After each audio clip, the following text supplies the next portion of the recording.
ചിദംബരം ക്ഷേത്രത്തിലെ വിസ്മയങ്ങൾ ലോകപ്രശസ്തമാണ്. ഭൂമിശാസ്ത്ര സർവേകൾ പ്രകാരം ചിദംബരം ക്ഷേത്രം ഭൂമിയുടെ കാന്തിക മധ്യരേഖയുടെ കൃത്യം മധ്യഭാഗത്താണ് സ്ഥിതി ചെയ്യുന്നത് എന്നത് ആധുനിക ശാസ്ത്രജ്ഞരെ പോലും അത്ഭുതപ്പെടുത്തുന്ന ഒരു വസ്തുതയാണ്.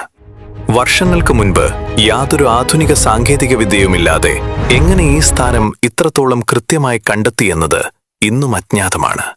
അതുപോലെ തന്നെ പരസ്പരം നൂറുകണക്കിന് കിലോമീറ്റർ അകലെയായിട്ടും ഒരേ നേർരേഖയിൽ തന്നെ സ്ഥിതി ചെയ്യുന്ന ദക്ഷിണേന്ത്യയിലെ 5 പ്രധാന ശിവക്ഷേത്രങ്ങളിലൊന്നുമാണ് ഈ ക്ഷേത്രം. കിലോമീറ്ററുകൾ അകലെയാണെങ്കിലും ഈ ക്ഷേത്രങ്ങൾ കൃത്യമായി എങ്ങനെ ഒരേ നേർരേഖയിൽ തന്നെ വരുന്നു എന്നത് വലിയൊരു നിഗൂഢത തന്നെയാണ്. മറ്റൊരു അത്ഭുതമെന്നത് പരമശിവന്റെ നൃത്തത്തെ പ്രതിനിധീകരിക്കുന്ന ഇവിടത്തെ നടരാജ വിഗ്രഹമാണ്.